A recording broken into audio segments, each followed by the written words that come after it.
It's time now for your starts and sits for week number 9 for CBS Local Sports. I'm Jamey Eisenberg, that's Dave Richard, and that is Heath Cummings.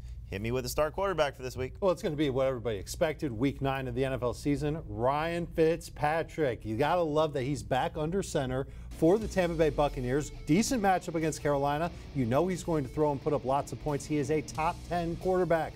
Look for over 300 yards and at least 2 scores. Never in my life did I think I'd be saying start Ryan Fitzpatrick, sit Ben Roethlisberger. And no, it's not just because it's road Ben. It's also Ben Roethlisberger against the Baltimore Ravens. They've had his number. They've been great this year. This is going to be a low-scoring slugfest. I'm sitting Ben.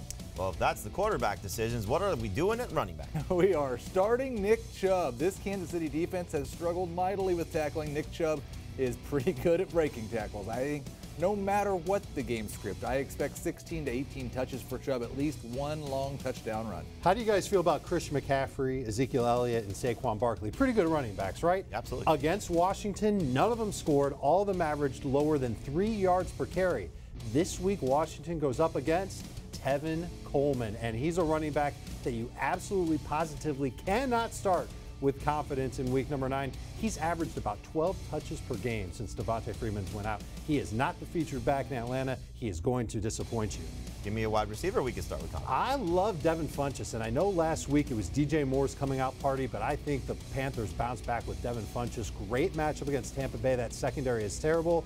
The leader in targets every single week this season against Tampa Bay has come through with at least 11 fantasy points in non-PPR leagues. Devin Funchess is going to get you at least that. I don't love Demaryius Thomas. He's had about 3 days in Houston with the Texans. I think eventually this could be an upgrade for him. He's got a better quarterback, but he's got a quarterback that loves to throw the ball to DeAndre Hopkins. I expect Hopkins to get about a third of the targets in this game, and Kiki QT still may play. I'm sitting Thomas. Heath, you were all about the Cleveland Browns this week as well. All about the Browns against that Chiefs defense. David Njoku did not see a target last week.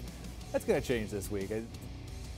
Browns will be without Antonio Callaway. It's Jarvis Landry. It's David Njoku. He goes back to what he was before Week 8. Love that call. Don't want anything to do with Jordan Reed, though, who's really disappointed fantasy owners. Maybe in PPR leagues you're okay with the 7 catches that he had last week, but he only had 38 yards with it, Jamey. Not a lot of yardage for Jordan Reed this season, so he's going to have to score in order to be great, and I don't think he's going to do that against Atlanta. I think their defense will be ready for him after they're coming off the bye. Jordan Reed better in PPR than in non-PPR, but better in any format are these quarterbacks or these players. Start Ryan Fitzpatrick, start Nick Chubb, start Devin Funchess, and start David Njoku. You want to stay away from Ben Roethlisberger, Tevin Coleman, Demaryius Thomas, and Jordan Reed. These have been your starts and sits for CBS Local Sports. Good luck in week number 9.